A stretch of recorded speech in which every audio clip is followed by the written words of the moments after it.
Hey guys, it's G from Skull Gaming Network. Welcome to another MLB Perfect Inning 2018 video, and if you can't tell by the title, welcome to my second team update of MLB Perfect Inning 2018.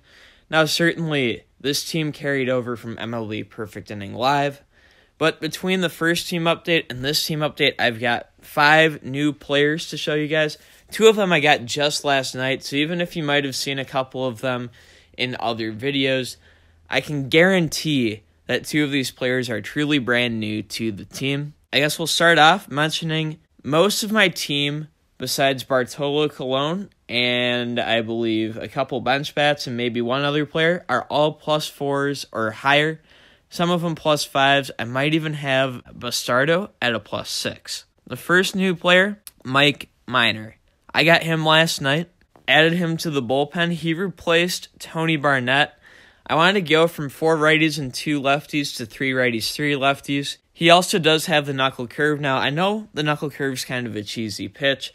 I don't plan to use it too much, but the thing is I had no knuckle curve anywhere in my pitching rotation. And for those people who want to spam the knuckle curve and try to be cheesy with it, it just gives me an option to counter that. Besides that, he's got a good command break stuff ratio. 82 velocity, not that bad. All of his pitches in his current state are B grade. Having both the 2-seam fastball and the slider along with the sinker, I like that mix. But yeah, so that's why I went with Mike Minor. My second new upgrade, Juris Familia. Nastiest closer in the game. I pulled him in a pack opening a couple weeks ago, and I thought about selling him, but then I took a step back and I said, you know what? He is literally the best closer in this game. Keep him. Look at his stats, 103 command, 109 break, 101 stuff, 99 velocity. That is lethal. 4 of his 5 pitches are A grade. His B grade pitches is 4-seam fastball that I wouldn't use anyways. Now, yes, he has a splitter, but if you're facing a splitter spammer, this is the perfect guy to use. Otherwise, even just mixing that slider and sinker, both being A grade, having a ton of break, it's a nasty combo to try to face. So I'm very happy with this card. One of the more expensive cards on my team. I've definitely invested into upgrading him a bit. But yeah, that's the second new pitcher I got, and I'm very happy with it. On to the batters. First new batter shouldn't come as a surprise to just about anybody, but it's the legend Jorge Posada. With equipment, he's a base 99 overall. I had all the resources to get a legend. I bought all the cards over the series of a week or so. He's a major upgrade over any other catcher I could have because he has 104 lefty contact, 103 righty contact, 103 power, along with 105 fielding, 105 throwing. Any catcher you can get besides Posada either has good fielding, throwing, and poor hitting stats, or good hitting stats but poor fielding and throwing. To me, the catcher position is one of those where you really need the good defense and fielding and throwing to catch potential base stealers. Having the good hitting stats also removes the need to pinch hit the catcher. Currently, I still have my old Yadier Molina on my bench as a backup catcher, but long term, I don't really need a backup catcher, which frees up a bench spot as I continue to build my team. The second new hitter I got him last night as well. 2017 WAR designated hitter, Nelson Cruz. Now, there's better Nelson Cruzes out there. There might be slightly better options for DH out there. But Nelson Cruz, very affordable. And I haven't had a true DH in my lineup in 2018.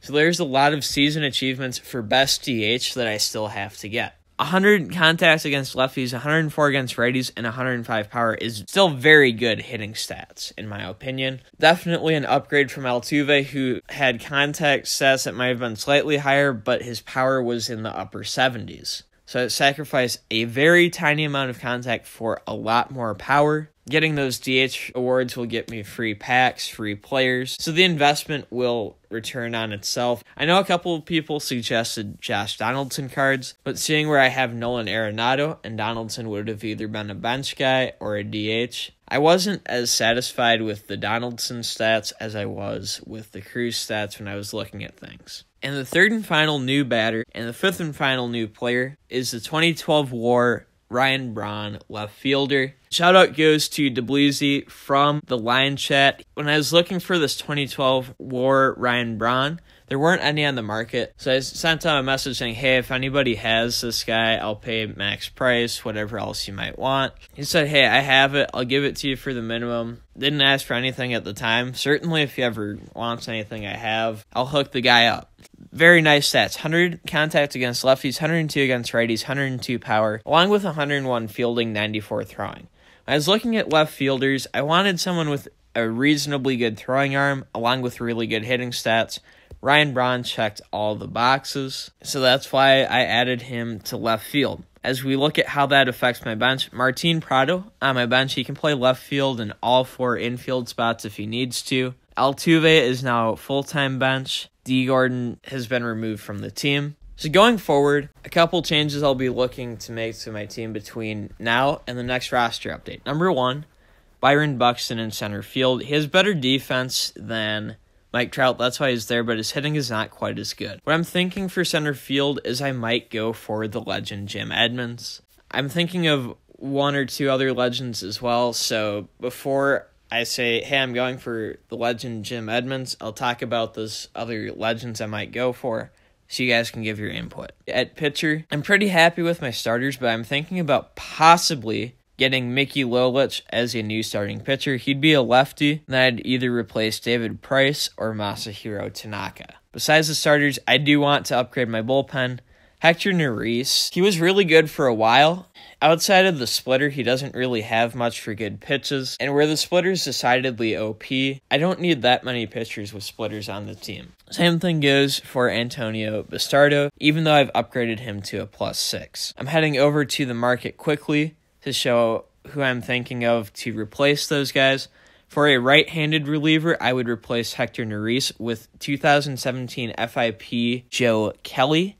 There's actually one on the market right now I might pick up. His base command break and stuff isn't bad, and once that gets upgraded, I'm going to take most of my players really to +4. So you do that, you throw on some equipment, you do a little bit of training. That card gets really nice, +88 velocity. And then for a lefty, I'm looking at Racine. I've rarely ever seen him on the market, but 87 command, 95 break, 95 stuff.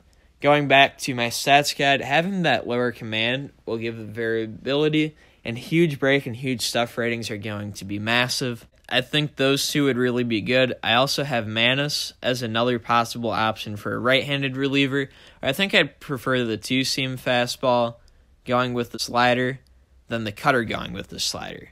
Yeah, that's all for this team update. If you have any suggestions either for my legend or for these relief pitchers, feel free to let me know in the comments. If you enjoyed seeing how I upgraded the team, I encourage you to leave a like. If you're new around here, subscribe for more MLB Perfect Inning 2018 content. If you have questions about building your team, feel free to ask them in the comments.